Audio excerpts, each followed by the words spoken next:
C'est vraiment toi qui vas aller chercher la relation, l'amour, la communion que tu as avec lui. C'est ça qui compte. Et ça, c'est un contrat pour l'éternité que personne ne viendra te l'arracher. Or, dans notre parcours de la vie, quand nous sommes nés jusqu'aujourd'hui, on n'a pas été sage. On n'a pas été intelligent pour écouter la parole de Dieu. Souvent, c'était peut-être l'aveuglement. Souvent, c'était l'ignorance. Souvent, c'était aussi l'envoûtement. Parce que n'oubliez pas que Dieu nous connaît depuis le ventre de notre maman. Il a déjà des projets de bonheur pour nous. Hein. Et quand le monde des ténèbres spirituelles découvre que maman est sur la Roxane, ton fils sera Premier ministre du Canada. Amen. Déjà, il s'élève. Parce que la vie, notre vie ne commence pas quand tu es né. C'est avant que tu sois né. Donc, dans le monde spirituel, ils savent qui est qui avant d'être né. Amen. C'est pour ça qu'il faut prier pour les femmes enceintes aussi. À l'hôpital, il se passe beaucoup de choses. Hein? Oui. Ah oui.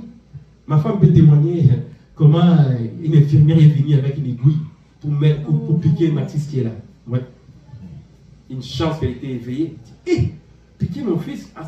Imaginez, ce n'était pas une femme infirmière, mais c'était l'esprit mauvais. Ouvre la porte dans la nuit, là, avec son seringue, là, il s'approche pour. Ma femme s'est réveillée.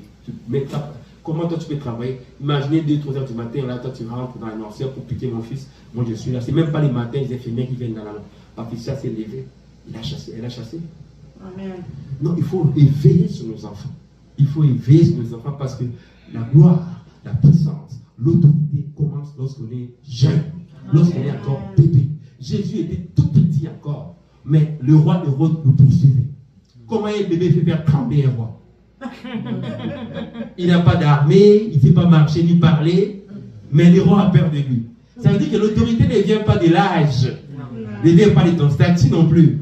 Il vient de ta position, de ton élection. Comment Dieu t'a choisi, comment il a déclaré sur toi. Tu es ce que Dieu dit que tu es. Allez, ce péché-là a été transcendé à nous tous.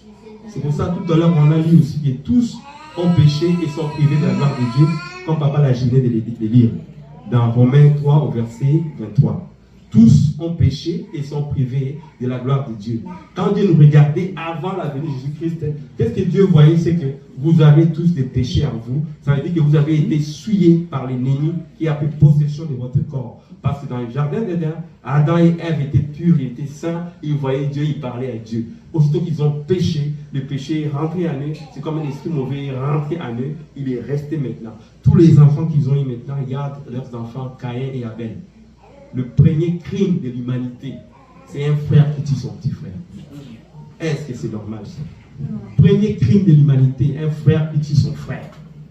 Alors, c'est pour ça que vous voyez dans une famille, il y a des querelles, il y a des jalousies, il y a des compétitions. Parce que le péché originel là, habite encore en nous. Il continue à nous réclamer. Donc l'homme ne peut pas être justifié par ses propres actes. Il faut que l'Éternel, Jésus-Christ, vienne intervenir à la croix, mourir pour donner son sang, pour nous ramener à lui par son sacrifice suprême à la croix. Alléluia. Donc nous avons ce péché-là d'Adam qui nous colle à la peau partout où nous allons. Paul lui-même, l'apôtre des païens, l'apôtre qui s'est sacrifié pour l'évangile, celui qui a écrit les 2/3 de l'évangile, du Nouveau Testament. Il a dit, je ne fais pas ce que je veux.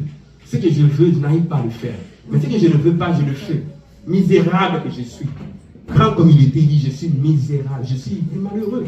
Comment moi qui prie le Seigneur, mais je pêche contre ma propre volonté. Je ne veux pas, mais je le fais quand même. Ça veut dire qu'il a reconnu qu'il y a une loi du péché en lui qui lui pousse à faire des choses que malgré lui, il n'arrive pas.